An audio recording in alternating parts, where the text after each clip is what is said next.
Hello viewers, আসসালামু আলাইকুম। আমরা আছি কেরানীগঞ্জ বুড়িগঙ্গা নদীর পাড়ে। আজকে ছিল আমাদের ছোটখাটো গেট টুগেদার। আজকের ভিডিওতে যা যা দেখবে: খোলা আকাশের নিচে ফটোশ্যুট, নৌকা ভ্রমণ, চিকেন বিরিয়ানি, গানের আড্ডা, খোলা আকাশের নিচে খাওয়া দাওয়া। এই খাবার পাইবা, একটু ওয়েট করো, ভিডিওটি সম্পূর্ণ দেখুন। নদী পার হয়ে চলে আসলাম কেরানীগঞ্জ। এসে দেখলাম সবাই এসে পড়েছে অলরেডি।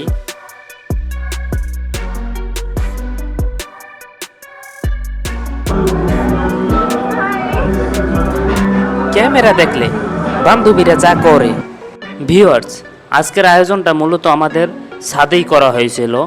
আয় হায়, ছাদে উঠে দেখি অবাক দৃশ্য, গাছে আম আটকে গেছে।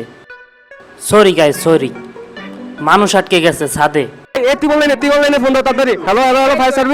জায়গাটা ছিল অসম্ভব সুন্দর, এক কথায় অসাধারণ।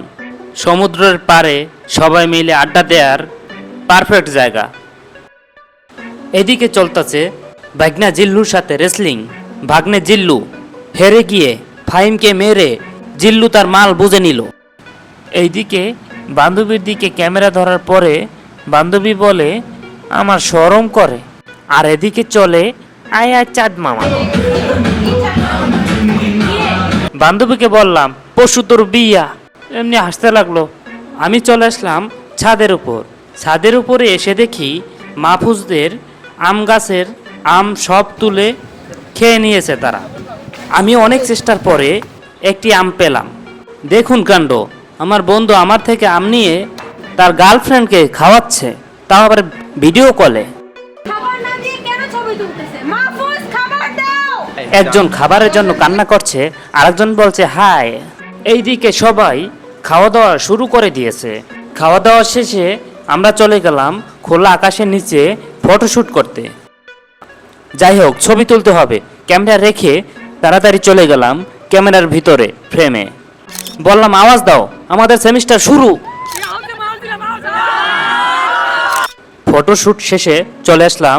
এখন আমরা নৌ ভ্রমণের উদ্দেশ্যে রওনা দিব। গ্রুপের সবাইকে বোটে তুলে নিলাম এবং আমাদের বোট ছেড়ে দিল এবং আমরা চলতে শুরু করলাম ভ্রমণের উদ্দেশ্যে। এরকম মুহূর্ত জীবনে বারবার আসুক।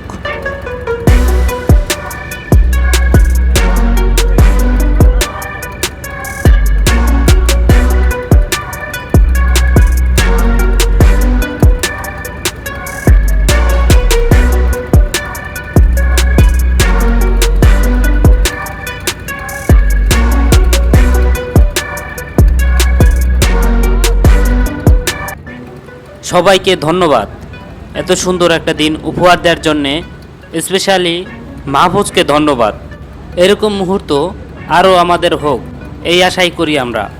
তো ভিউয়ার্স, যারা ভাবছেন ট্যুর দিবেন বলে আর দেওয়া হচ্ছে না, তারা এরকম ছোটোখাটো ট্যুর দিয়েও অনেক আনন্দ পাওয়া যায়। এরকম ট্যুরে সময় কম লাগে কিন্তু আনন্দটা বেশি থাকে। তো ভিউয়ার্স, আজকের ভিডিও এখানেই শেষ। সবাই ভালো থাকবেন, সুস্থ থাকবেন। আল্লাহ হাফেজ।